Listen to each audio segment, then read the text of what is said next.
Un día después de mudarnos al nuevo apartamento en el centro histórico de la ciudad, el antiguo propietario Martín Ochoa me llamó a las 11 de la mañana con voz temblorosa y urgente. Señor Sebastián, olvidé apagar una cámara oculta que tenía instalada en el apartamento. Vi lo que su esposa hizo ayer mientras usted estaba en el trabajo. Necesito que venga a mi oficina ahora. Solo usted. No le diga a su esposa. Es importante. Colgó antes de que pudiera responder, dejándome con el teléfono en la mano y un nudo en el estómago que no había sentido en décadas. Cuando llegué a su oficina 1 hora después, Martín giró su laptop hacia mí con manos temblorosas y presionó play en un video de vigilancia.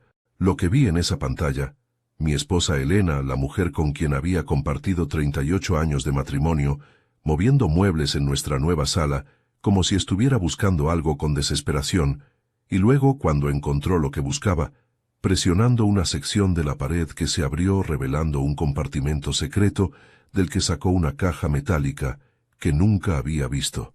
Me horrorizó de una manera que no podía expresar con palabras. Me llamo Sebastián Montes.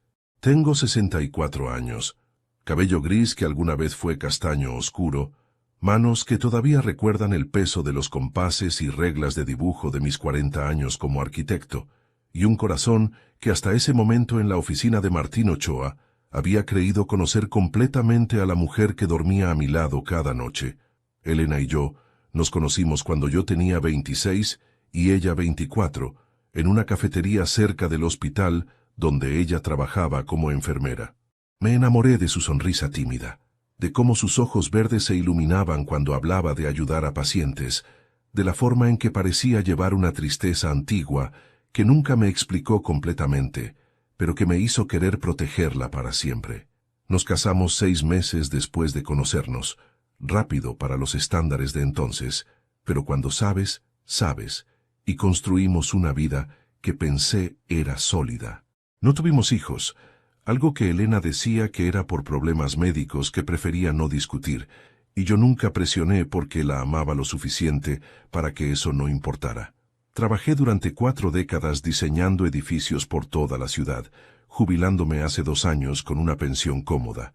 Elena dejó de trabajar como enfermera hace 20 años, diciendo que el estrés del hospital era demasiado, y desde entonces se había dedicado a la casa, al voluntariado en la biblioteca local, a una vida tranquila que nunca me dio razón para sospechar nada. Pero antes de continuar, me gustaría saber si te suscribiste al canal y si te gustó el video. Esto me ayuda a ver que me apoyas y disfrutas de mis historias. Ahora, continuemos. El apartamento que acabábamos de comprar era un lugar especial. Estaba en un edificio Art Deco de los años 1940, tercer piso, con techos altos y ventanas que daban a una plaza arbolada. Martín Ochoa nos lo había vendido a un precio sorprendentemente bajo, casi la mitad del valor de mercado, explicando que quería una venta rápida después de la muerte de su hermano, el antiguo propietario. Mi hermano Rodrigo murió hace 6 meses, nos había dicho durante la primera visita, sus ojos evitando los nuestros. No tengo conexión emocional con este lugar, solo quiero que alguien lo aprecie. Elena se había enamorado del apartamento instantáneamente. Insistió en que lo compráramos incluso cuando yo señalé que era demasiado grande para solo 2 personas. Es perfecto, había dicho con una intensidad que raramente mostraba. Este es el lugar correcto, lo siento. Ahora sentado en la oficina de Martín, viendo el video de mi esposa en ese apartamento perfecto, entendía que su insistencia no había sido sobre los techos altos o las ventanas hermosas. En el video, Elena entraba al apartamento alrededor de las 2 de la tarde. Yo había salido a almorzar con un ex colega y no regresaría hasta las 6. Ella miraba alrededor nerviosamente, como si se asegurara de estar sola, y luego comenzaba a mover muebles en la sala. El sofá, la mesa de café, todo lo empujaba hacia un lado con una fuerza sorprendente para una mujer de 62 años. Y entonces se arrodillaba frente a una sección de la pared que parecía completamente normal. Sus dedos presionaban ciertos puntos en el panel de madera, un patrón específico, como si conociera un código, y una sección de aproximadamente medio metro cuadrado se deslizaba hacia adentro, y luego hacia un lado. Un compartimento secreto. Dentro había una caja metálica, del tipo que se usa para documentos importantes o dinero. Elena sacaba la caja con manos temblorosas. La abría con una llave que sacó de su bolso. Una llave que obviamente había traído consigo, lo que significaba que sabía exactamente qué estaba buscando, y revisaba el contenido. No podía ver claramente qué había dentro desde el ángulo de la cámara, pero vi papeles, algo que parecían fotografías, y lo que podría haber sido fajos de billetes. Ella se quedaba ahí por casi 20 minutos, leyendo documentos, llorando silenciosamente. En un momento, sacaba su teléfono y tomaba fotografías de algunos papeles. Luego, con cuidado, volvía a meter todo en la caja, la colocaba de regreso en el compartimento, cerraba el panel secreto y movía todos los muebles de vuelta a sus posiciones originales. Para cuando yo llegaba a casa esa noche, no había señal de que algo inusual hubiera ocurrido. Elena me saludaba con un beso. Me preguntaba sobre mi almuerzo.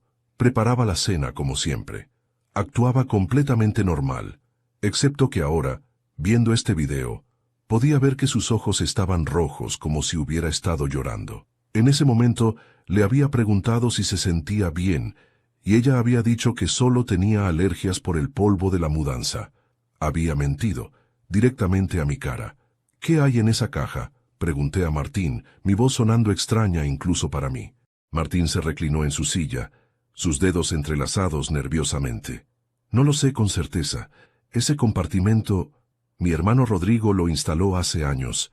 Yo no sabía que existía hasta que mandé a instalar las cámaras de seguridad después de su muerte. Estaba preocupado por robos mientras el apartamento estaba vacío. ¿Por qué me muestras esto? ¿Por qué no simplemente quitar la cámara como dijiste que olvidaste hacer?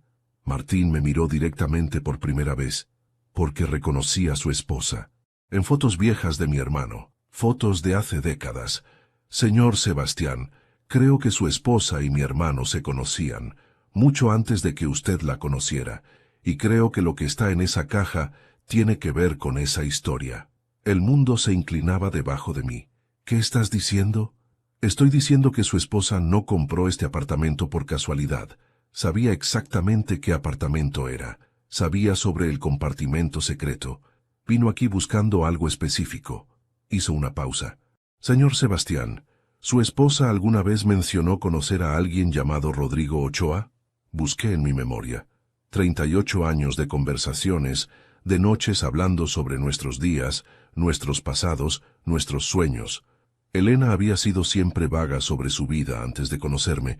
Decía que su familia estaba muerta, que había crecido en orfanatos, que su pasado era doloroso y prefería no hablar de él. Yo había respetado eso. Ahora me preguntaba qué más había respetado, que en realidad era simplemente ignorancia voluntaria. No, respondí finalmente. Nunca mencionó ese nombre. Pues debería preguntárselo. Martín sacó una carpeta de su escritorio, porque encontré esto entre las cosas de mi hermano después de su muerte. Abrió la carpeta. Dentro había fotografías.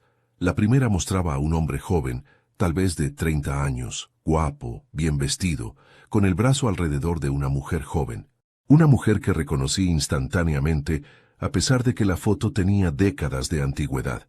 Era Elena, mi Elena, pero una Elena que nunca había visto, sonriendo con una felicidad radiante, su cabeza recostada en el hombro del hombre, sus ojos brillando con algo que parecía amor profundo.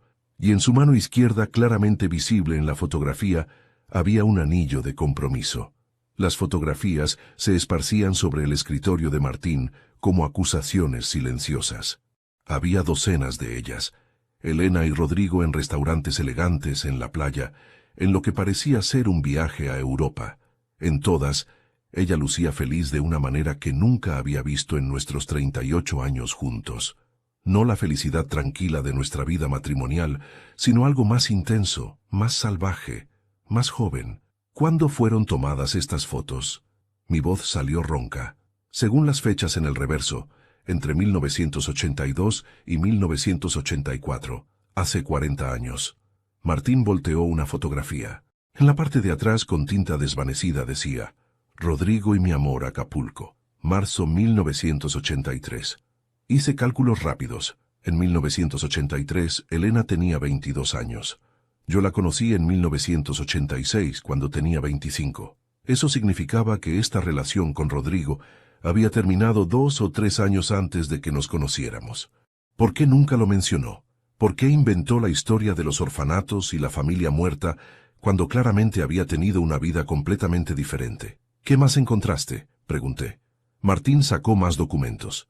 Recibos de un apartamento que Rodrigo rentaba en 1983, a nombre de Elena Ruiz. Hizo una pausa. Ruiz era su apellido de soltera, ¿verdad? Asentí, incapaz de hablar.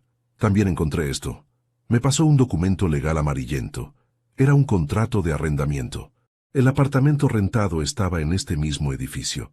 De hecho, era este mismo apartamento. Elena vivió aquí, susurré. Vivió aquí con Rodrigo hace 40 años. Parece que sí. Y señor Sebastián, hay algo más que necesita saber sobre mi hermano. Martín respiró profundamente. Rodrigo no era un hombre común. Era empresario, sí, pero también estaba casado. Tenía esposa e hijos cuando estaba con Elena. La traición se sentía en capas. Elena había sido la otra mujer. Y luego, años después, se había casado conmigo sin mencionar nada de esto. ¿Por qué? ¿Qué había en esa caja que justificaba guardar estos secretos durante 4 décadas? ¿Cómo murió tu hermano?, pregunté. Oficialmente, ataque cardíaco. Tenía 72 años, problemas de salud. Pero antes de morir, Rodrigo había estado actuando extraño, llamándome tarde por las noches, diciendo que necesitaba arreglar cosas del pasado, que había cometido errores terribles. Pensé que era la edad, tal vez demencia temprana. Pero ahora me pregunto, ¿te preguntaste qué? Si estaba tratando de contactar a Elena, de hacer las paces con lo que sea que pasó entre ellos. Salí de la oficina de Martín con la cabeza dando vueltas. Conduje a casa, a nuestro nuevo apartamento que ahora parecía contaminado con secretos, sin recordar realmente el camino. Elena estaba en la cocina cuando entré, preparando café, tarareando suavemente. «Llegas temprano», dijo con una sonrisa. «¿Cómo estuvo tu reunión con el contador?» Otra mentira. Le había dicho que iba a reunirme con un contador sobre asuntos de jubilación. En cambio, había estado viendo evidencia de que mi matrimonio estaba construido sobre engaños. «Elena», dije tratando de mantener mi voz calmada, «necesitamos hablar». Algo en mi tono la alertó. Su sonrisa se desvaneció. «¿Qué pasa? ¿Alguna vez has estado en este apartamento antes?» «Antes de que lo compráramos». Vi el pánico cruzar por su rostro. Apenas un segundo, antes de que su expresión se volviera neutra. ¿Qué tipo de pregunta es esa? Por supuesto que no. ¿Por qué? Porque Martín Ochoa me mostró algo hoy. Fotografías. De ti y su hermano Rodrigo. De ti viviendo en este apartamento hace 40 años. Elena se puso pálida. La taza de café que sostenía comenzó a temblar en su mano. Sebastián, ¿quién era Rodrigo Ochoa para ti? Era alguien que conocí hace mucho tiempo. Antes de ti. No tiene importancia ahora. ¿No tiene importancia? Nos mudamos al apartamento donde viviste con otro hombre. Un hombre que aparentemente significó lo suficiente para que guardaras su secreto durante nuestro matrimonio completo. Y ayer, mientras yo estaba fuera, abriste un compartimento secreto y sacaste una caja. ¿Qué hay en esa caja, Elena? Sus ojos se agrandaron. ¿Cómo sabes sobre cámaras de seguridad? Martín las instaló después de la muerte de Rodrigo. Te vio todo. Elena dejó caer la taza. Se estrelló contra el suelo, esparciendo café y cerámica. Pero ella no se movió para limpiarlo. Solo se quedó ahí, mirándome con una expresión que nunca había visto. Terror mezclado con algo que podría ser alivio. Sebastián, dijo finalmente, su voz apenas un susurro. Hay cosas sobre mi pasado que nunca te conté. Cosas que pensé que estaban enterradas para siempre. Pero cuando Rodrigo murió, supe que tenía que volver aquí. Tenía que recuperar algo que dejé hace 40 años. ¿Qué dejaste? La verdad sobre quién soy realmente, y sobre algo que hice que ha perseguido cada día de mi vida desde entonces. Elena se dejó caer en una silla de la cocina, su rostro entre las manos. El café derramado formaba un charco oscuro a sus pies, pero ninguno de los dos se movió para limpiarlo. El silencio entre nosotros era denso, cargado de 38 años de una intimidad que ahora parecía construida sobre arena movediza. «No puedo hacer esto aquí», dijo finalmente, levantando la vista. «Si vas a saber la verdad, tiene que ser completa, y para eso necesito mostrarte lo que hay en esa caja». 10 minutos después, estábamos en la sala. Elena movió el sofá exactamente como había hecho en el video, sus movimientos mecánicos, practicados. Presionó los puntos específicos en el panel de madera, arriba a la izquierda, centro, abajo a la derecha, y el compartimento se abrió con un clic suave. La caja metálica estaba ahí, esperando como un testigo silencioso de secretos antiguos. Elena la sacó con reverencia, como si contuviera algo sagrado o terrible, tal vez ambas cosas. «Antes de abrirla», dijo, sus manos temblando sobre la tapa, «necesitas entender algo. Cuando te conocí, Sebastián, yo era una persona rota. Rodrigo me había destruido de maneras que no creía posibles. Tú me salvaste sin saber que necesitaba ser salvada. Te amé, te amo, con cada parte de mí que todavía era capaz de amar. Pero había partes de mi pasado que eran demasiado dolorosas, demasiado vergonzosas para compartir. Elena, solo muéstrame qué hay en la maldita caja». Ella abrió la tapa. Dentro, tal como había visto en el video, había documentos, fotografías y efectivo. Pero ahora podía ver los detalles. Las fotografías mostraban a Elena embarazada. Muy embarazada. «Dios mío», susurré, «estuviste embarazada». «De 7 meses en esa foto», dijo Elena, su voz plana. «Rodrigo y yo estuvimos juntos durante 2 años. Yo tenía 22 cuando nos conocimos. Él tenía 35, casado con 2 hijos. Me dijo que su matrimonio era una farsa, que se divorciaría. Las mentiras clásicas que los hombres casados dicen. ¿Y quedaste embarazada?» «Sí». Cuando se lo dije, todo cambió. Ya no era su amor secreto. Era un problema que necesitaba ser eliminado. Me ofreció dinero para un aborto. Cuando me negué, me ofreció más dinero para desaparecer, para irme de la ciudad, tener al bebé en silencio y darlo en adopción. Mi mente luchaba por procesar esto. «¿Tuviste un bebé? Elena, me dijiste que no podías tener hijos por problemas médicos». Mentí. Después de dar a luz, después de entregar a mi hijo, no pude soportar la idea de tener otro. Cada niño que veía me recordaba lo que había perdido. Así que te dije que era imposible, y tú lo aceptaste sin cuestionar porque eres bueno, demasiado bueno para alguien como yo. Ella sacó un documento de la caja. Era un certificado de nacimiento. Gabriel Rodrigo Ruiz, nacido el 15 de marzo de 1986, madre, Elena Ruiz, padre, desconocido. Hice cálculos. Nos conocimos en junio de 1986, 3 meses después de que nacieras. Sí, había dado a mi hijo en adopción, tomado el dinero de Rodrigo, y estaba tratando de reconstruir mi vida. Estaba trabajando doble turno en el hospital, tratando de no pensar, de no sentir, y entonces apareciste tú, amable, estable, seguro, todo lo opuesto a Rodrigo. Te aferré como un salvavidas. ¿Y nunca pensaste en decirme? Todos los días. Pero mientras más tiempo pasaba, más imposible se volvía. ¿Cómo le dices a tu esposo de 10 años que tuviste un hijo secreto? ¿De 20 años? ¿De 30? Cada aniversario hacía la verdad más difícil de decir. Miré los otros documentos en la caja. Había registros de adopción, recibos del dinero que Rodrigo había pagado, 50,000 pesos, una fortuna en 1986 y algo más. Una carta, escrita en papel grueso, con la letra elegante de Rodrigo. «¿Qué es esto?», pregunté tomando la carta. «Léela», dijo Elena. «Es por eso que volví, por eso que necesitaba esta caja». Desdoblé el papel. La carta estaba fechada 3 meses antes de la muerte de Rodrigo. «Mi querida Elena», comenzaba, «si estás leyendo esto, significa que finalmente encontraste el valor de regresar. He mantenido este apartamento todos estos años esperando. Sé que no merezco tu perdón por lo que hice, por cómo te traté, por hacerte elegir entre tu hijo y tu futuro, pero hay algo que debes saber. Gabriel, nuestro hijo, merece conocer la verdad. Y yo he estado siguiendo su vida. Necesito que vengas. Necesito darte información sobre dónde está, quién es. Merece tener una madre. Y tú mereces conocerlo antes de que sea demasiado tarde. Para ambos. Rodrigo. La carta se deslizó de mis dedos y cayó sobre la alfombra. Durante varios minutos, ninguno de los dos habló. El reloj de pared marcaba cada segundo con un tic-tac que sonaba ensordecedor en el silencio denso de la sala.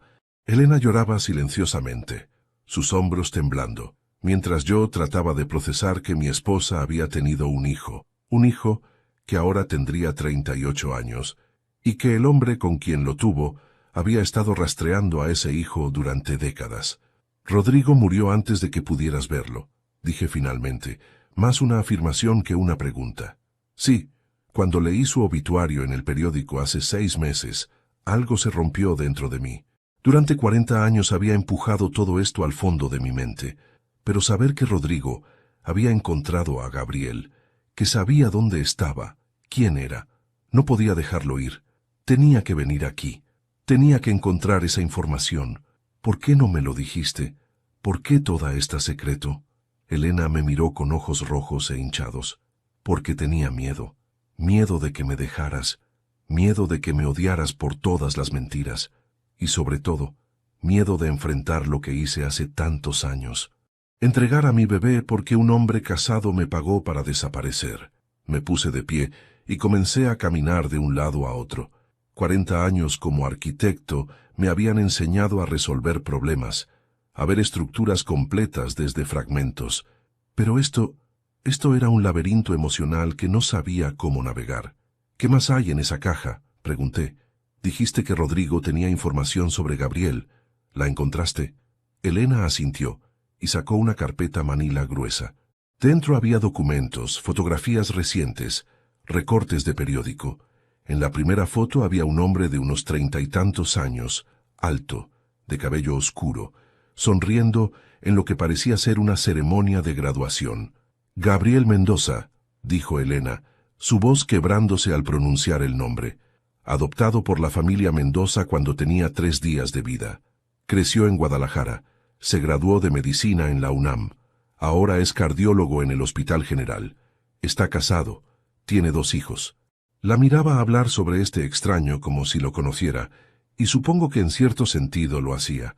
Había llevado a este hombre dentro de ella durante 9 meses. Lo había dado a luz, lo había entregado, y había pasado 38 años preguntándose qué había sido de él. ¿Sabías todo esto antes de abrir la caja? No, solo sabía que Rodrigo tenía información. Cuando abrí la caja ese día que tú estabas fuera, fue la primera vez que vi su rostro desde que era un bebé. Lágrimas frescas corrieron por sus mejillas. Se parece a Rodrigo. Tiene sus ojos, su sonrisa, pero también tiene mi nariz, mi cabello. Tomé la carpeta y revisé los documentos. Rodrigo había sido meticuloso. Había contratado investigadores privados que rastrearon a Gabriel durante años. Tenía informes de cada hito importante. Su primer día de escuela, su graduación de preparatoria, su entrada a la universidad, su boda, el nacimiento de sus hijos. Rodrigo había observado la vida de su hijo desde las sombras, nunca acercándose, nunca revelándose. Y entonces vi algo que me heló la sangre. Un documento legal fechado un mes antes de la muerte de Rodrigo. Un testamento. Elena, dije lentamente, ¿leíste el testamento de Rodrigo? Ella negó con la cabeza. Había tantos documentos. Tomé fotos de la mayoría para revisarlos después, pero no tuve tiempo de leer todo ahí mismo. Pues deberías leer esto. Le pasé el documento. Vi su expresión cambiar mientras leía, de confusión a shock a incredulidad.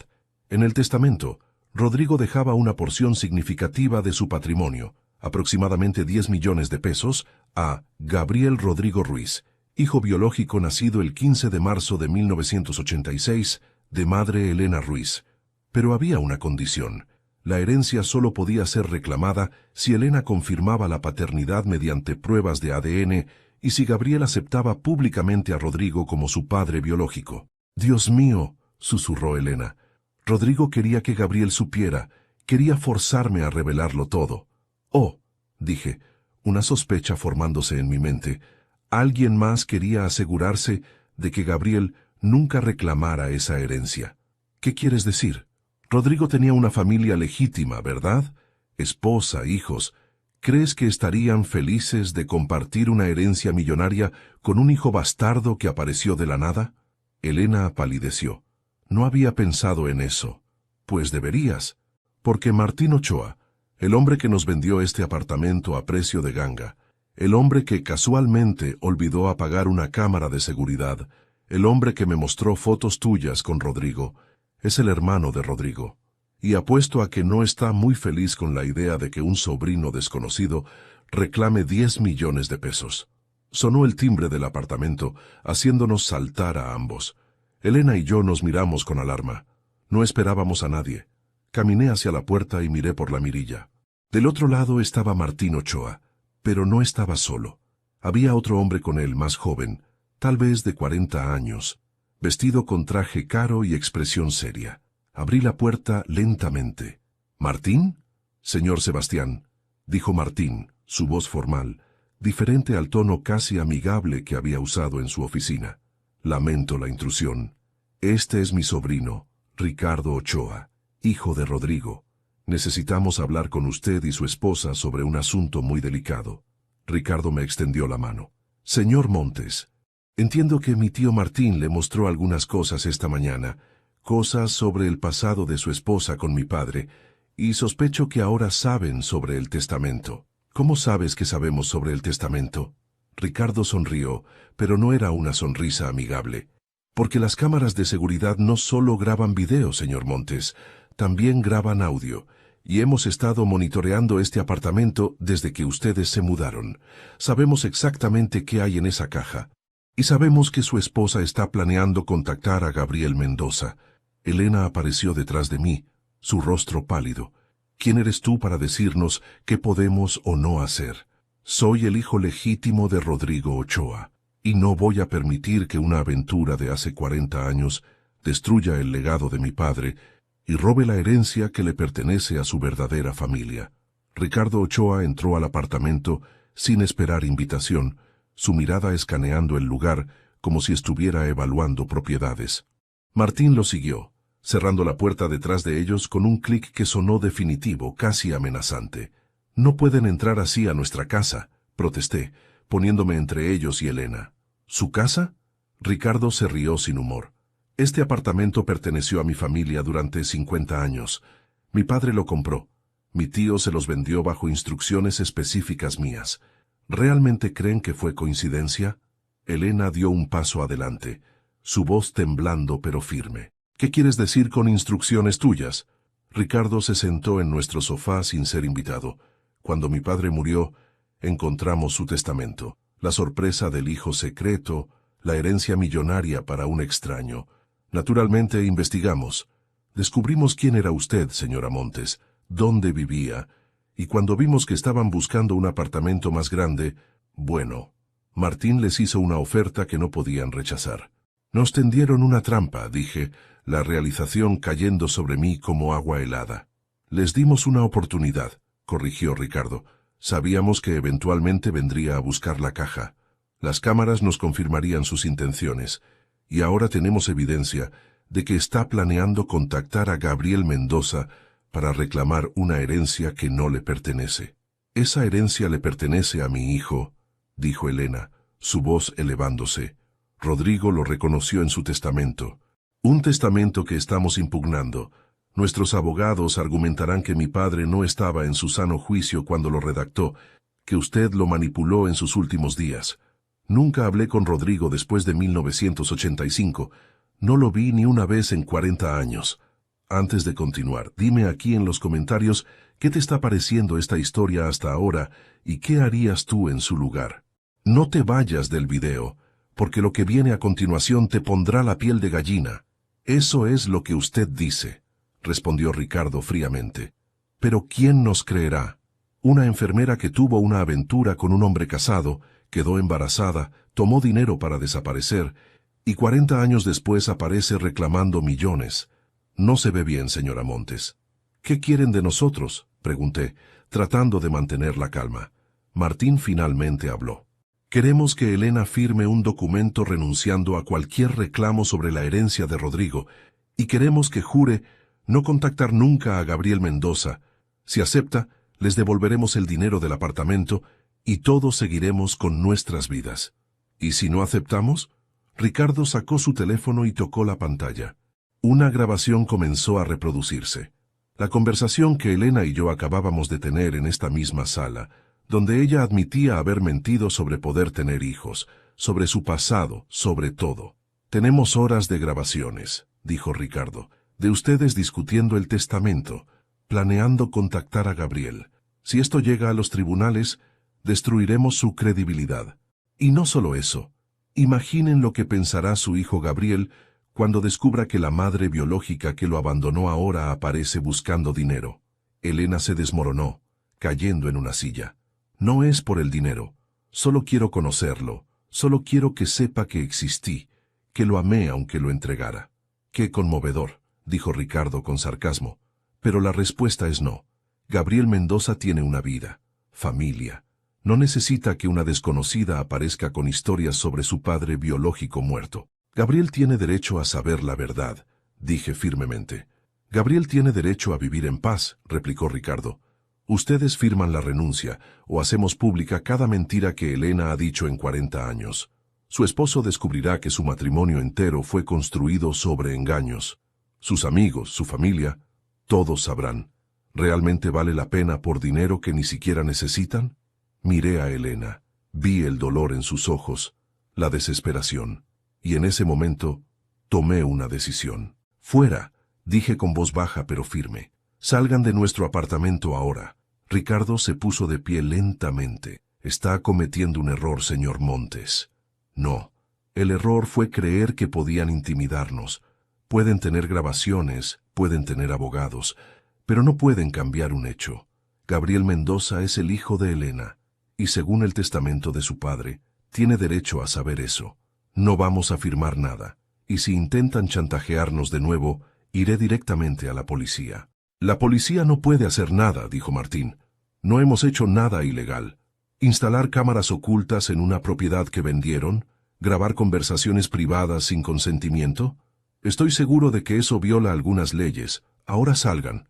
Los dos hombres se dirigieron a la puerta, pero Ricardo se volvió una última vez. Esto no ha terminado, y cuando Gabriel sepa la verdad completa, cuando sepa que su madre biológica lo abandonó por dinero, no va a querer nada con ustedes. La puerta se cerró detrás de Ricardo y Martín, pero el veneno de sus palabras quedó flotando en el aire. Elena seguía sentada en la silla, temblando, con las manos cubriendo su rostro. Me acerqué y me arrodillé frente a ella, tomando sus manos entre las mías. Elena, dije suavemente, necesito que me digas algo con absoluta honestidad. ¿Quieres conocer a Gabriel porque es tu hijo? ¿O porque hay 10 millones de pesos en juego? Ella levantó la vista, sus ojos verdes brillando con lágrimas y algo que parecía indignación. ¿Cómo puedes preguntarme eso? He vivido 40 años con un agujero en mi corazón. Cada cumpleaños, cada Navidad, me preguntaba dónde estaría, si estaría bien, si sería feliz. El dinero no significa nada comparado con la posibilidad de verlo, aunque sea una vez. Entonces lo haremos. Encontraremos a Gabriel y le diremos la verdad. Sebastián, si hacemos eso, Ricardo cumplirá sus amenazas, destruirá mi reputación, hará que todo parezca una estafa por dinero. Que lo intente. Pero primero, necesito saber todo, absolutamente todo sobre Rodrigo, sobre Gabriel, sobre por qué realmente dejaste la enfermería hace 20 años. Elena respiró profundamente. Dejé la enfermería porque un día, hace 20 años, vi a un niño en el hospital. Tenía 14 años, había tenido un accidente. Y Sebastián, cuando lo vi, era como mirar un fantasma. Tenía la edad que Gabriel habría tenido. Se parecía a cómo imaginaba que se vería mi hijo. Me quebré completamente. No pude volver a trabajar después de eso. ¿Por qué nunca me dijiste? Porque significaría admitir todo lo demás. Y tenía tanto miedo de perderte. Eres lo único bueno que salió de esos años oscuros. Pasé la siguiente hora, revisando toda la información en la caja. Rodrigo había sido increíblemente exhaustivo. Tenía no solo datos sobre Gabriel, sino también copias de registros médicos, reportes escolares, incluso fotografías de eventos familiares tomadas desde lejos. Era obsesivo y triste a la vez. Un padre observando la vida de su hijo sin poder ser parte de ella. Hay algo más aquí, dije, sacando un sobre sellado del fondo de la caja. Está dirigido a Gabriel. Elena tomó el sobre con manos temblorosas. ¿Crees que deberíamos abrirlo? No, es para él. Pero esto confirma que Rodrigo quería que Gabriel supiera la verdad. Escribió esta carta esperando que algún día se la entregaras. ¿Y ahora qué hacemos? Ahora, dije sacando mi teléfono, llamamos a alguien que puede ayudarnos a navegar esto legalmente. Mi sobrina Adriana es abogada especializada en derecho familiar. Si alguien puede protegernos de Ricardo y asegurarse de que Gabriel reciba lo que le corresponde, es ella. Adriana llegó 2 horas después. A sus 35 años, era una de las abogadas más respetadas en la ciudad. Cuando le explicamos la situación, las grabaciones ilegales, las amenazas de Ricardo, el testamento disputado, sus ojos se iluminaron con la determinación que reconocí de su padre, mi hermano fallecido. Ricardo Ochoa se está jugando un juego peligroso, dijo después de revisar todos los documentos. Instalar cámaras sin su consentimiento es ilegal. Las grabaciones no serían admisibles en corte. Y amenazarlos con difamación para prevenir que ejecuten un testamento legítimo podría constituir extorsión. ¿Entonces podemos detenerlos?, preguntó Elena con esperanza. Podemos. Pero tía Elena, necesito preguntarte algo importante. ¿Estás preparada para conocer a Gabriel? Porque una vez que abramos esta puerta no hay vuelta atrás. Su vida cambiará, la tuya cambiará, y no sabemos cómo reaccionará. Necesito intentarlo.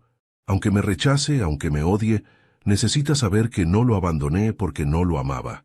Que cada día desde entonces he pensado en él. Está bien. Entonces aquí está mi plan. Adriana abrió su laptop. Primero, presentamos una denuncia contra Ricardo y Martín por las grabaciones ilegales. Eso les quitará su munición. Segundo, contactamos a Gabriel directamente, pero lo hacemos correctamente.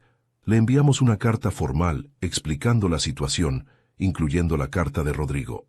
Le damos la opción de responder o no. ¿Y el testamento?, pregunté. El testamento es válido. Rodrigo estaba en pleno uso de sus facultades cuando lo redactó. Tengo contactos que pueden testificar sobre su estado mental. Ricardo puede impugnarlo, pero perderá. Elena tomó mi mano. ¿Estás seguro de esto, Sebastián? Una vez que empecemos, nuestra vida nunca volverá a ser la misma.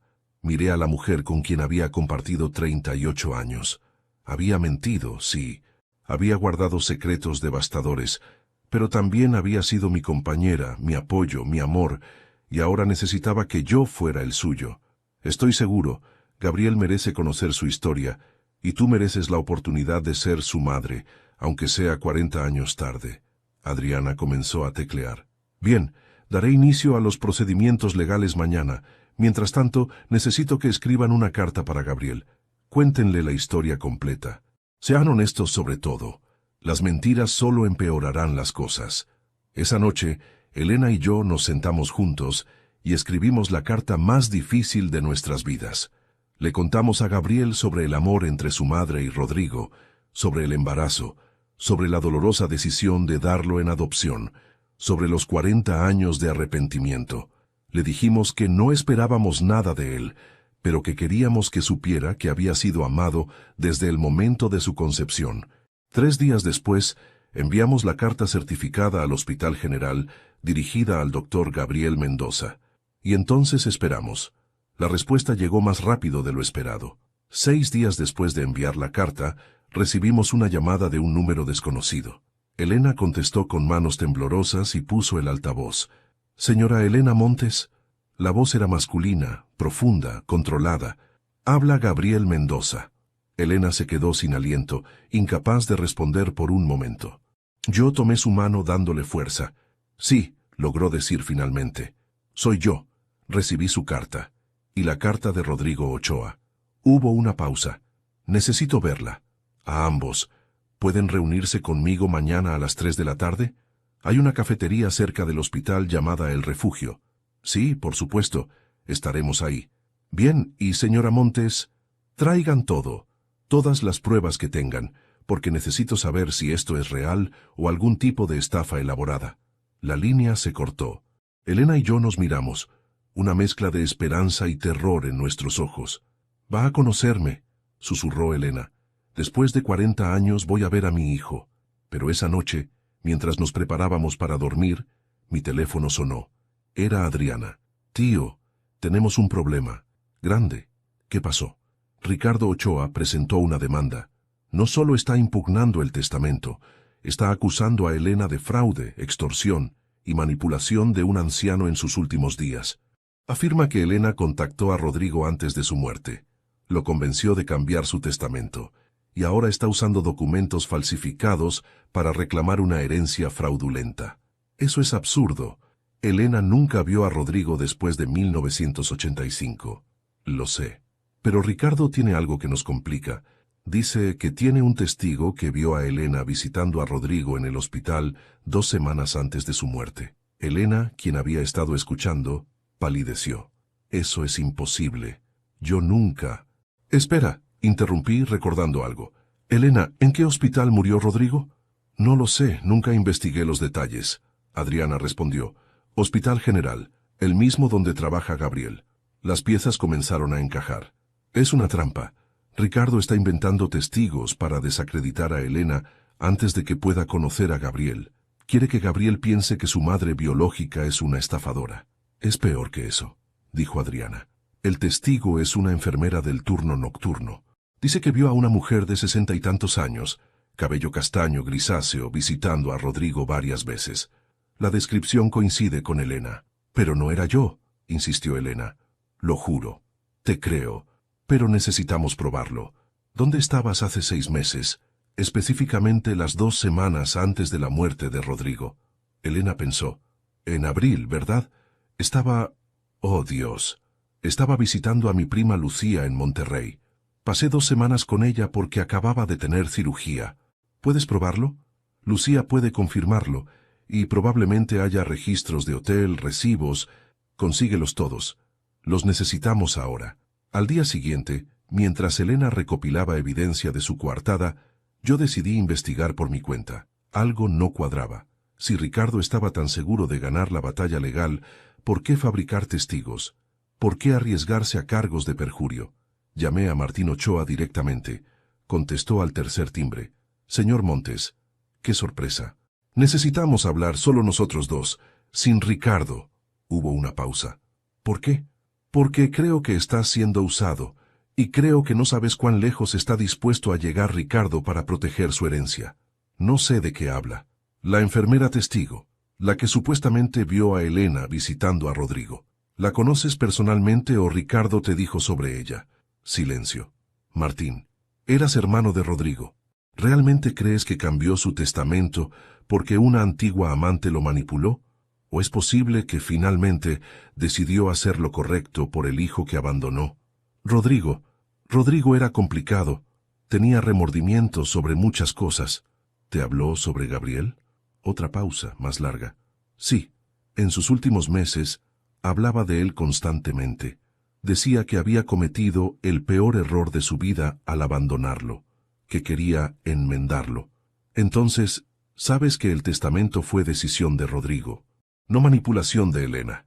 Pero Ricardo es mi sobrino, es familia. ¿Y Gabriel no lo es? Es hijo de tu hermano, Martín.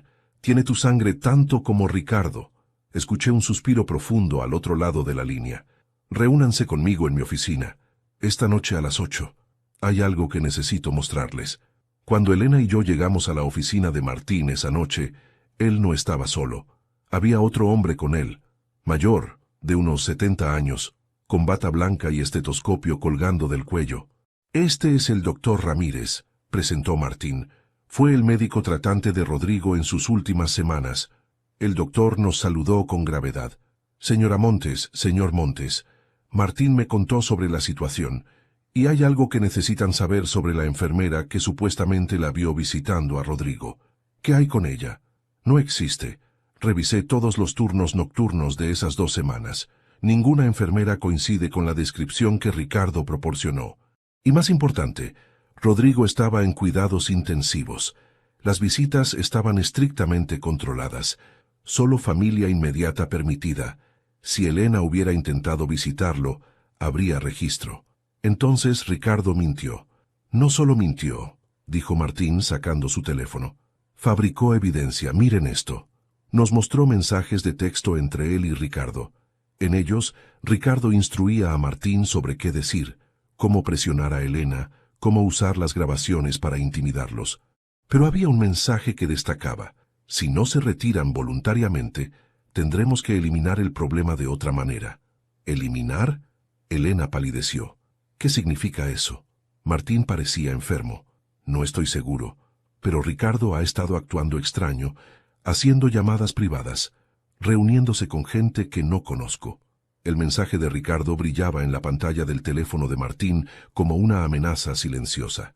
Eliminar el problema de otra manera. Las palabras resonaban en mi cabeza, cada interpretación peor que la anterior. ¿Crees que Ricardo es capaz de hacernos daño físicamente?, pregunté, tratando de mantener mi voz estable por Elena. Martín guardó su teléfono, su rostro marcado por la culpa. No lo sé. Pensé que solo estábamos protegiendo la herencia familiar, presión legal, tal vez un poco de intimidación. Pero esto... señaló hacia el teléfono. Esto es diferente. Ricardo ha cambiado desde la muerte de Rodrigo. Está obsesionado con el dinero. El doctor Ramírez intervino. Hay algo más que deben saber. Rodrigo no murió de un simple ataque cardíaco. Solicité una autopsia más exhaustiva, porque algo no me pareció correcto. Los resultados mostraron niveles elevados de digoxina en su sistema, un medicamento cardíaco que en dosis altas puede provocar arritmias fatales. ¿Estás diciendo que lo asesinaron? Elena se aferró a mi brazo. Estoy diciendo que la cantidad de digoxina en su sistema no era consistente con su prescripción. Alguien pudo haber estado aumentando sus dosis deliberadamente durante semanas. Reporté mis sospechas, pero la familia, específicamente Ricardo, presionó para cerrar el caso rápidamente. Dijo que Rodrigo habría querido una cremación inmediata. Se llevó a cabo antes de que pudiera hacerse una investigación formal. Dios mío, susurré. Ricardo mató a su propio padre para prevenir que Gabriel reclamara la herencia. No tengo pruebas, advirtió el doctor. Los registros de la autopsia desaparecieron misteriosamente del archivo del hospital. Solo tengo mis notas personales. Pero sí, esa es mi sospecha. Martín se dejó caer en su silla, luciendo repentinamente viejo y cansado. Rodrigo era mi hermano. Si Ricardo lo mató, he estado ayudando a un asesino. Entonces ayúdanos ahora, dije firmemente. Testifica sobre los mensajes, sobre la evidencia fabricada, y ayúdanos a asegurarnos de que Gabriel esté a salvo. ¿Gabriel? Martín levantó la vista bruscamente. ¿Por qué estaría Gabriel en peligro? Porque si Ricardo fue capaz de matar a su padre por dinero, ¿qué crees que hará cuando Gabriel aparezca reclamando una herencia de 10 millones? Elena se puso de pie abruptamente. La reunión, mañana a las 3. Gabriel quiere vernos en esa cafetería. Sebastián, ¿y si Ricardo sabe? ¿Y si está planeando algo? ¿Cómo sabría Ricardo sobre la reunión?, preguntó Martín. Entonces lo entendí. Las cámaras. Todavía están funcionando, ¿verdad? En nuestro apartamento. Martín asintió lentamente. Sí, Ricardo insistió en mantenerlas activas. Dijo que necesitábamos monitorear sus acciones para el caso legal. Entonces, escuchó la llamada de Gabriel. ¿Sabe dónde y cuándo vamos a reunirnos? Me volví hacia Elena. Necesitamos advertir a Gabriel. Elena marcó el número de Gabriel inmediatamente, pero fue directo al buzón de voz. Intentó 3 veces más con el mismo resultado. No contesta, dijo, su voz quebrándose por el pánico. Llama al hospital, sugerí. Pregunta por él. Elena llamó al Hospital General. Después de ser transferida varias veces, finalmente habló con alguien del departamento de cardiología. El doctor Mendoza. No ha venido hoy. Llamó reportándose enfermo esta mañana. Muy inusual para él. Nunca falta al trabajo. Elena colgó, su rostro pálido. Algo está mal. Gabriel nunca falta. Oh, dijo el doctor Ramírez cuidadosamente. Tal vez está tomándose tiempo para procesar la noticia sobre su familia biológica. Es mucho para asimilar. Pero algo en mi instinto me decía que estaba mal. Necesitamos ir a su casa, ahora. No sabemos dónde vive, protestó Elena. Martín ya estaba buscando en su teléfono. Rodrigo tenía su dirección en los archivos del investigador, Colonia del Valle. No está lejos. 15 minutos después, Los cuatro estábamos en mi auto conduciendo hacia la dirección que Martín nos había dado. Era una casa modesta, en una calle tranquila, con un jardín bien cuidado y juguetes infantiles en el pórtico, evidencia de los nietos que Elena nunca había conocido. Toqué el timbre. Nada. Toqué de nuevo, más insistentemente. Finalmente, se abrió la puerta. Una mujer de unos 35 años nos miró con desconfianza y preocupación. Tenía los ojos rojos como si hubiera estado llorando. ¿Quiénes son ustedes?, preguntó. Mi nombre es Elena Montes. Soy la madre biológica de Gabriel. ¿Está él aquí? ¿Está bien? La expresión de la mujer, que asumí era la esposa de Gabriel, se transformó de desconfianza a algo cercano al miedo. No sé quién es usted realmente, pero necesita irse. Gabriel está internado en el hospital. Alguien lo atacó esta mañana cuando salía del gimnasio. Lo golpearon brutalmente y le dejaron una nota. Dios mío, Elena se tambaleó. La sostuve antes de que cayera. ¿Qué decía la nota? La esposa de Gabriel vaciló, luego dijo. Decía, dile a tu madre biológica que se aleje, o la próxima vez te mataremos. La esposa de Gabriel, quien finalmente se presentó como Daniela, nos hizo pasar a la sala con reticencia. Sus manos temblaban mientras nos servía agua que nadie tocó. Los juguetes esparcidos por el suelo, las fotografías familiares en las paredes, todo recordatorio doloroso de la vida que Gabriel había construido y que ahora estaba en peligro por secretos del pasado. ¿Dónde está Gabriel ahora?, preguntó Elena, su voz quebrada. ¿En qué hospital? En el Hospital General, irónicamente. ¿Dónde trabaja? Tiene una costilla rota, contusión severa y conmoción cerebral. Los doctores dicen que tuvo suerte. Quien lo atacó sabía exactamente cómo lastimarlo sin matarlo, casi como una advertencia. Fue Ricardo, dije con certeza. Ricardo Ochoa. Gabriel mencionó ese nombre. Daniela negó con la cabeza. Gabriel no ha hablado mucho desde que recuperó la conciencia, pero antes del ataque había estado actuando extraño. Recibió esa carta de ustedes hace una semana y no ha sido el mismo desde entonces. Leyéndola una y otra vez, investigando en Internet sobre Rodrigo Ochoa, haciendo llamadas a abogados. ¿Qué tipo de abogados?, preguntó Martín. Abogados de herencias. Estaba tratando de entender el testamento, sus derechos legales. Y entonces, hace 2 días, recibió otra llamada, de alguien que decía ser su hermano, alguien llamado Ricardo. Mi corazón se hundió. ¿Qué le dijo Ricardo? No lo sé exactamente. Gabriel tomó la llamada en privado. Pero cuando salió de su estudio estaba pálido. Me dijo que había un conflicto familiar, que gente estaba peleando por dinero y que necesitaba ser cuidadoso. Le dije que olvidara todo el asunto, que no necesitábamos dinero de herencia, que nuestra vida estaba bien como estaba. Daniela se limpió las lágrimas. Pero Gabriel dijo que no se trataba del dinero, se trataba de saber quién era realmente, de entender por qué su madre biológica lo había dado en adopción. Elena sollozó. Yo solo quería explicarle, decirle que lo amaba, que darlo en adopción fue la decisión más dolorosa de mi vida, pues ahora está en cuidados intensivos por culpa de esa decisión de hace 40 años, replicó Daniela con amargura. Personas de su pasado que él nunca conoció están tratando de matarlo por dinero que ni siquiera sabía que existía. El doctor Ramírez intervino gentilmente.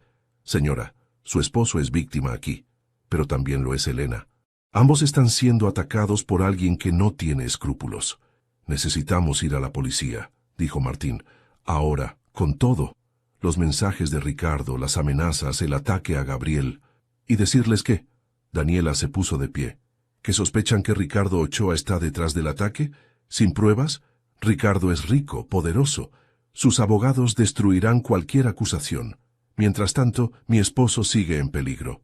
Tenía razón, y todos lo sabíamos. Necesitábamos pruebas concretas, no solo sospechas.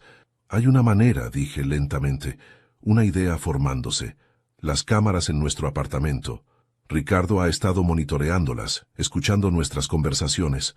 ¿Qué pasaría si le diéramos algo que escuchar? Algo que lo hiciera revelar sus verdaderas intenciones. ¿Qué tipo de algo?, preguntó Elena. Una trampa. Le hacemos creer que nos estamos rindiendo, que vamos a firmar la renuncia a la herencia y desaparecer. Pero insistimos en una reunión en persona para entregarle los documentos. Una reunión donde tendremos nuestras propias grabaciones. Adriana, a quien había llamado en el camino y ahora entraba por la puerta, escuchó la última parte. Tío, eso es peligroso. Si Ricardo fue capaz de mandar golpear a Gabriel, por eso no iremos solos.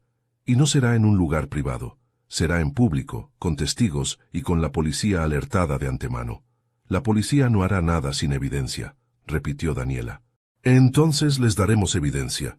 Adriana, ¿puedes conseguir un permiso de grabación legal?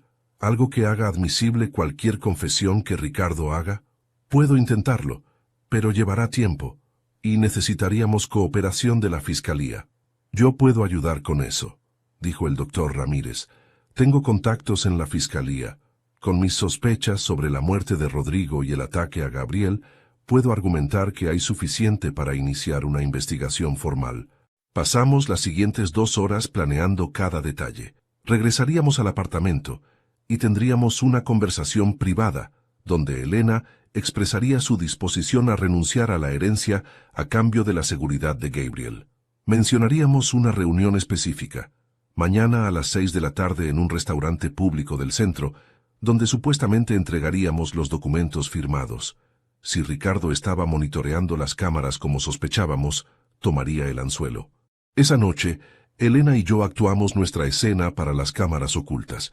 Fue extrañamente doloroso hablar en nuestra propia casa, sabiendo que estábamos siendo observados, que cada palabra estaba siendo analizada por alguien que nos deseaba mal. No puedo arriesgar la vida de Gabriel, dijo Elena con voz cansada, perfectamente convincente. Ni la tuya, Sebastián. El dinero no importa. Firmaré lo que Ricardo quiera. ¿Estás segura? Respondí, siguiendo el guión que habíamos preparado. Es la herencia de tu hijo. Rodrigo quería que Gabriel la tuviera. Rodrigo está muerto, y Gabriel casi lo está también. No vale la pena. Pausa dramática. Llamaré a Martín mañana. Les diré que nos reuniremos en el restaurante La Española a las 6. Firmaré la renuncia y esto terminará. Apagamos las luces y nos fuimos a la cama, pero ninguno de los dos durmió. Alrededor de las 2 de la mañana, mi teléfono vibró. Un mensaje de Martín. Ricardo acaba de llamarme. Quiere confirmar la reunión de mañana. Mordió el anzuelo. El día siguiente pasó en una agonía de preparativos. Adriana consiguió la cooperación de la Fiscalía.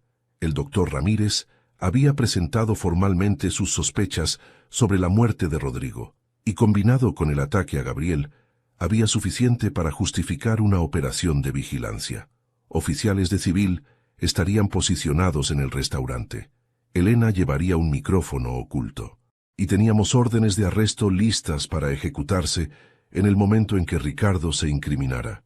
A las 5:30 de la tarde, Elena y yo llegamos al restaurante La Española. Era un lugar elegante en el centro histórico, con techos altos, ventanas amplias y suficientes mesas para que los oficiales encubiertos se mezclaran sin ser obvios. Adriana ya estaba ahí, sentada en una mesa cerca de la salida, fingiendo leer documentos legales. Martín llegó a las 5:40, luciendo nervioso y culpable. Se sentó con nosotros evitando nuestros ojos. «No tenías que hacer esto», le dije en voz baja. «Ricardo es tu sobrino. Rodrigo era mi hermano. Y si Ricardo lo mató...» Martín tragó saliva. «No puedo proteger a un asesino, incluso si es familia». Ricardo llegó exactamente a las 6, acompañado de 2 hombres grandes con trajes que gritaban «seguridad privada» o algo peor. Se sentó frente a nosotros con una sonrisa confiada que me dio ganas de golpearlo. «Señora Montes, señor Montes, me alegra que hayan visto la razón. Solo queremos que esto termine», dijo Elena, su voz temblando genuinamente. «Que Gabriel esté a salvo.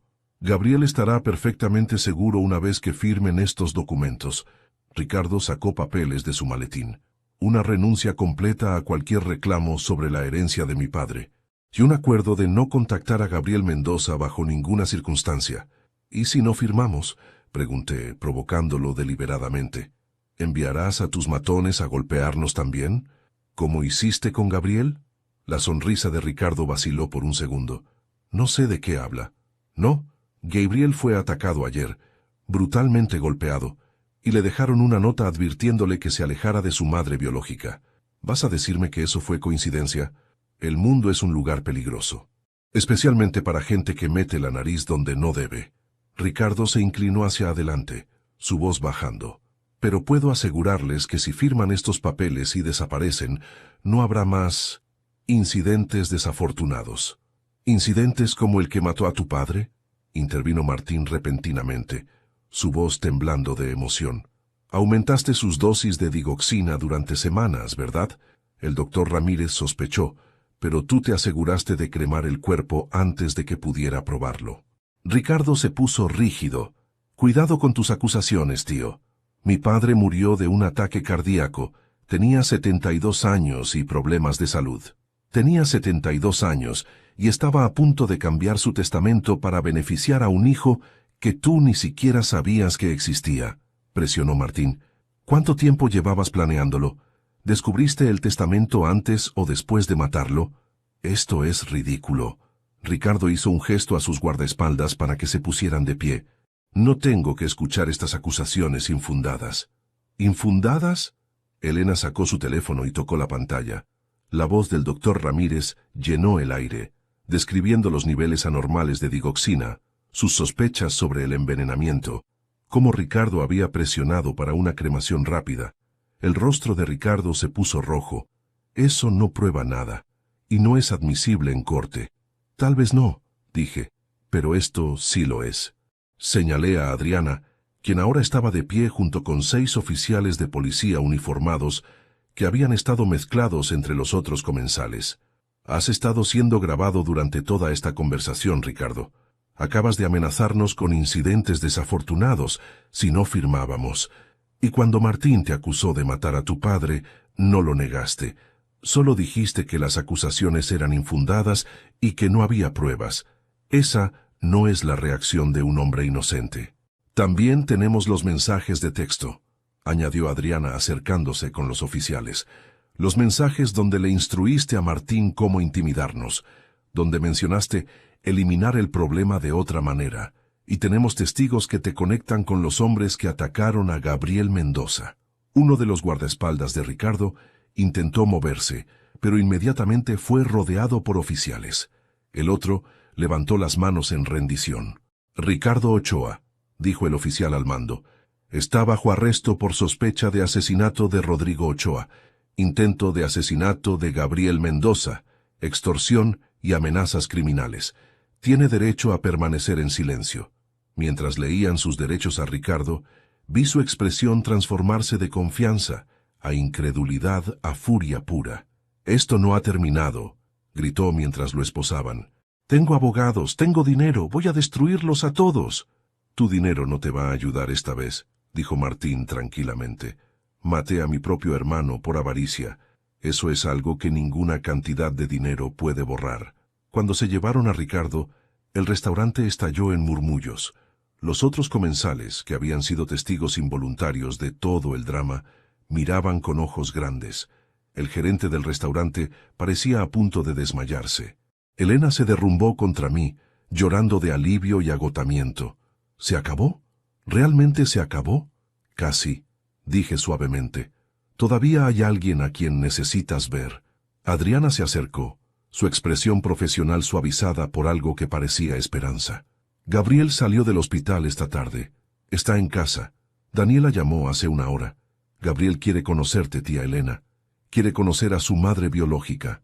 El viaje a la casa de Gabriel fue el más largo de mi vida, aunque solo tomó 20 minutos.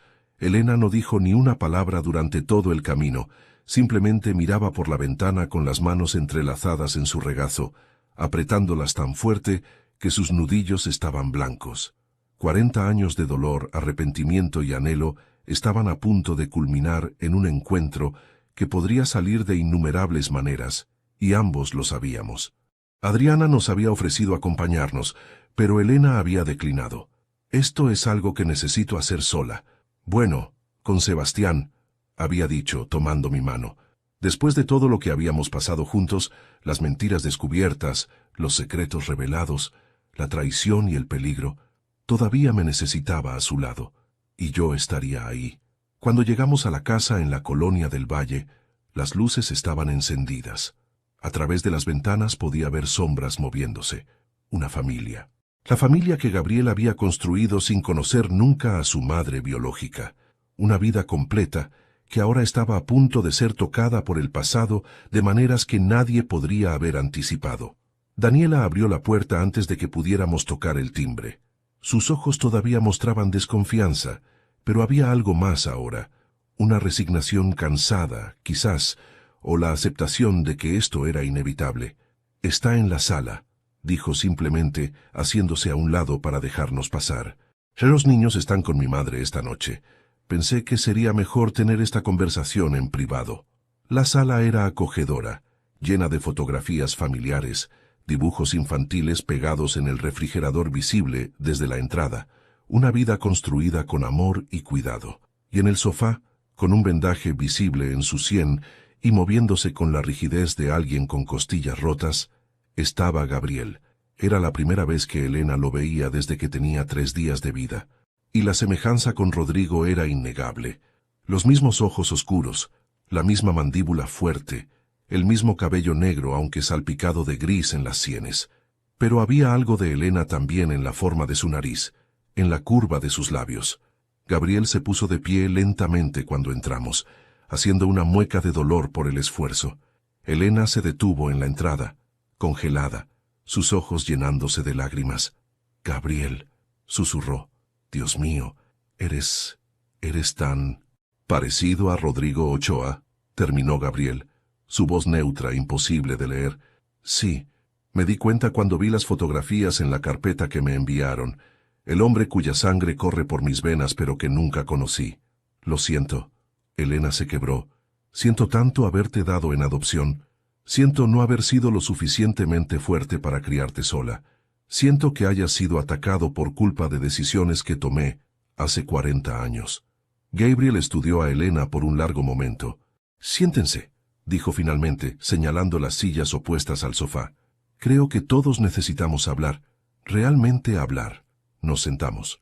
Daniela trajo café que nadie tocó. El silencio se extendió, pesado con 4 décadas de palabras no dichas. «Leí su carta», comenzó Gabriel, «varias veces, y leí la carta que Rodrigo me dejó. Cartas de 2 extraños explicando que soy producto de una aventura, que fui entregado como problema inconveniente, que mi existencia fue un secreto vergonzoso durante 40 años. «No fue así», protestó Elena. «Tú no eras un problema inconveniente. Eras un bebé que amaba pero que no podía darle lo que merecías. Tenía 22 años, sin dinero, sin familia, sin apoyo. Rodrigo me ofreció una elección imposible, abortar o dar a luz y entregarte a una familia que pudiera darte todo lo que yo no podía. ¿Y nunca consideraste quedarte conmigo? ¿Luchar por mí? Todos los días, cada día desde que te entregué, me he preguntado si tomé la decisión correcta. Pero mira la vida que tuviste, Gabriel. Los Mendoza te dieron amor, educación, oportunidades. Te convertiste en doctor, salvando vidas. Tienes una esposa hermosa, hijos. ¿Yo podría haberte dado eso a los 22, sola, sin recursos? No lo sé», respondió Gabriel. «Nunca lo sabremos, porque tomaste esa decisión por mí, y luego te casaste con este hombre», señaló hacia mí, «y nunca le dijiste sobre mi existencia. Construiste toda una vida sobre la mentira de que no podías tener hijos. Lo sé, y no tengo excusa para eso. Le mentí a Sebastián, les mentí a todos, porque era más fácil que enfrentar lo que había hecho». Me incliné hacia adelante. «Gabriel, sé que no me conoces y que no tienes razón para confiar en mí, pero necesito que entiendas algo. Cuando descubrí sobre ti hace 2 semanas, mi primer instinto fue sentirme traicionado. Elena me había mentido durante 38 años, pero luego vi su dolor, vi cómo el arrepentimiento la había perseguido cada día, y me di cuenta de que ella también era víctima en esta historia». «¿Víctima?». Gabriel se rió amargamente. «La mujer que me abandonó es la víctima. Víctima de un hombre poderoso que la usó y luego la descartó cuando se volvió inconveniente. Víctima de un sistema que no daba opciones reales a mujeres jóvenes en su situación. Sí, tomó decisiones que lastimaron gente. Te lastimaron a ti, me lastimaron a mí, pero no las tomó con malicia. Las tomó desde un lugar de desesperación y miedo». Gabriel guardó silencio por largo rato. Daniela se sentó junto a él, tomando su mano. Finalmente, ella habló. Gabriel ha estado luchando con esto desde que recibió su carta, dijo suavemente. Parte de él está furioso, parte de él está dolido, pero hay otra parte, la parte que es doctor, que ve a familias en crisis todos los días, que entiende que las situaciones humanas raramente son simples. Los Mendoza fueron buenos padres, dijo Gabriel. Me amaron incondicionalmente. Nunca me hicieron sentir que era adoptado, que era diferente. Y cuando les dije hace años que quería encontrar a mis padres biológicos, me apoyaron. Incluso contrataron investigadores, pero todos los registros estaban sellados. No había forma de rastrear. Porque Rodrigo se aseguró de eso, dije. Usó su poder y dinero para mantener todo oculto. No para protegerte, sino para proteger su propia reputación. Lo sé. Y eso es lo que más me molesta. No que Elena me diera en adopción. Puedo entender eso racionalmente. Pero que Rodrigo, este hombre que era mi padre, me observara durante décadas desde las sombras, sin nunca acercarse, sin darme la opción de conocerlo. Y luego solo cuando estaba muriendo, decidió que de repente le importaba, que quería hacer las cosas bien dejándome dinero en un testamento. El testamento no era solo sobre dinero, intervino Martín, quien había entrado silenciosamente durante la conversación. Conocía a mi hermano. Era complicado, egoísta en muchas formas, pero el arrepentimiento que mostró en sus últimos meses era real. El testamento era su forma de admitir su error, de reconocerte públicamente como su hijo. Un reconocimiento que casi me cuesta la vida, respondió Gabriel secamente, tocando el vendaje en su cabeza. Ricardo me golpeó. Bueno, mandó que me golpearan, porque Rodrigo finalmente decidió hacer lo correcto. Ricardo está bajo arresto, dije. Enfrentará cargos por el ataque contra ti. Y probablemente por el asesinato de Rodrigo también, si el doctor Ramírez puede probar el envenenamiento. Dinero, murmuró Gabriel. Todo esto, el abandono, los secretos, la violencia, todo por dinero. ¿Saben qué? No quiero la herencia de Rodrigo. No quiero ni un peso de ese dinero manchado de sangre. Gabriel, comenzó Elena. No, es sangre sucia. Me la ofrecieron para comprar su culpa, para que perdonara décadas de abandono, solo porque ahora soy conveniente, ahora que estoy adulto y exitoso y no soy un problema que resolver. Daniela apretó su mano. Cariño, hay otra forma de verlo. Podrías tomar ese dinero y usarlo para algo bueno, algo que honre la vida que podrías haber tenido, que ayude a otros en situaciones similares. Gabriel la miró. Podía ver el amor entre ellos, la partnership que habían construido. Daniela era su ancla, su voz de razón. ¿Qué sugieres?, preguntó. Una fundación, para madres jóvenes en crisis, para apoyar adopciones éticas, para ayudar a hijos adoptados a encontrar sus orígenes biológicos, si lo desean. Convierte el dinero sucio de Rodrigo en algo que realmente ayude a gente. Elena se iluminó. Eso sería hermoso. Gabriel, podrías ayudar a mujeres como yo, que enfrentan decisiones imposibles. Y podrías ayudar a niños como tú, que merecen conocer sus historias. ¿Y tú qué obtienes de esto? Gabriel miró a Elena directamente. ¿Expiación? ¿Perdón? ¿Una relación de madre e hijo que nunca tuvimos? Solo quiero que estés bien, respondió Elena, las lágrimas corriendo libremente ahora. Que seas feliz, que sepas que fuiste amado desde el momento en que supe que existías. No espero que me llames mamá. No espero un lugar en tu vida, solo necesitaba que supieras la verdad. Gabriel se puso de pie lentamente, haciendo muecas de dolor. Caminó hacia Elena, quien se encogió ligeramente, como si esperara que la rechazara físicamente. En cambio, extendió su mano.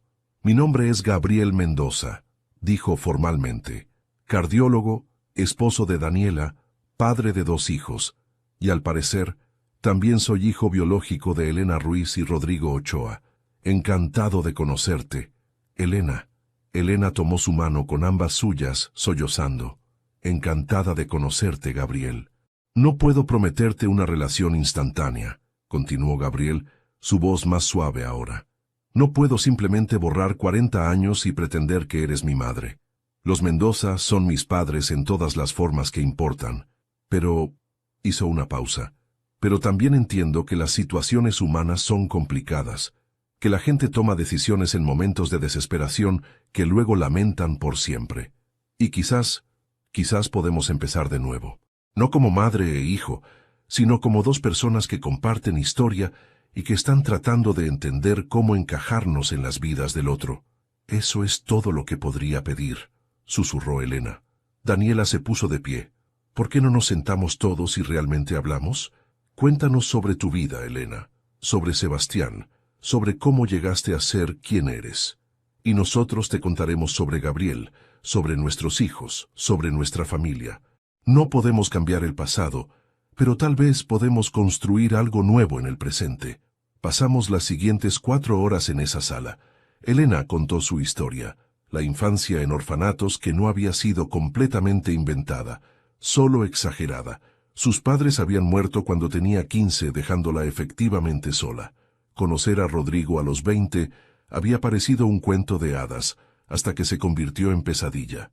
Gabriel compartió su vida también. Los Mendoza, que lo habían adoptado como bebé y le habían dado todo el amor del mundo.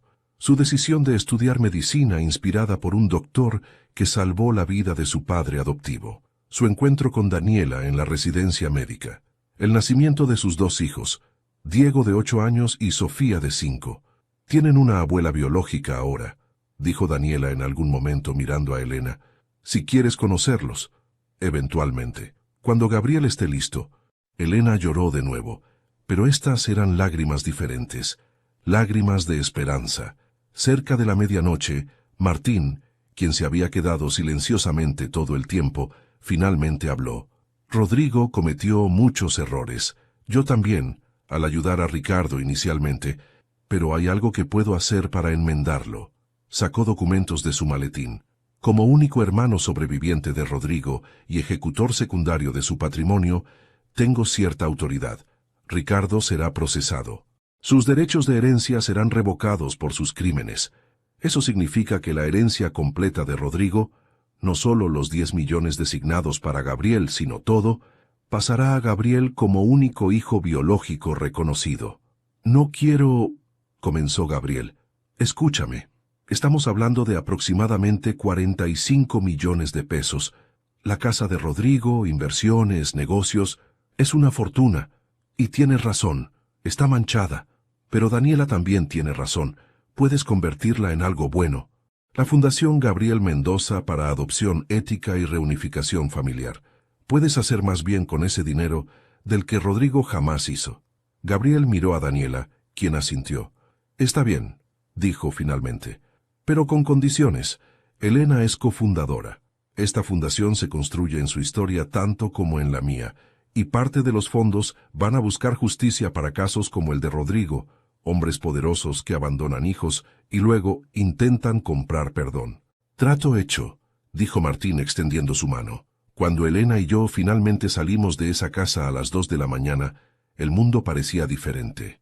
No arreglado, nunca podríamos arreglar 40 años de dolor, pero diferente, lleno de posibilidad donde antes solo había arrepentimiento.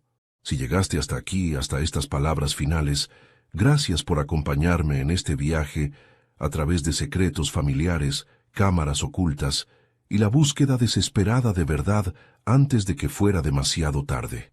La historia de Sebastián y Elena nos muestra que las familias son complicadas, que la gente guarda secretos por razones que parecen válidas en el momento, y que a veces descubrir la verdad, aunque aterradora, es el único camino hacia la sanación genuina. Ahora te pido 3 cosas. Primero, suscríbete a este canal. Presiona ese botón rojo. Me ayudas a seguir creando estas historias complejas sobre relaciones humanas, secretos familiares y cómo navegamos las situaciones más difíciles de la vida. Segundo, dale like a este video. Cada like me dice que la historia de Sebastián resonó contigo, que te mantuvo enganchado desde la llamada de Martín sobre la cámara oculta hasta la redención final en la fundación. Tercero, comenta aquí abajo, ¿desde qué ciudad nos ves? Escribe, saludos desde tu ciudad. ¿Qué te pareció el giro de Gabriel y la herencia?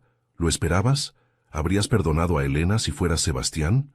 Nota importante, esta es una historia completamente ficticia creada exclusivamente con fines de entretenimiento. Los personajes, situaciones y eventos son producto de la imaginación y no representan personas o hechos reales. Cualquier similitud con la realidad es pura coincidencia. Esta narrativa fue diseñada para explorar temas de secretos familiares, adopción, herencias y redención de manera dramática y ficticia. Nos vemos en la próxima. Hasta pronto.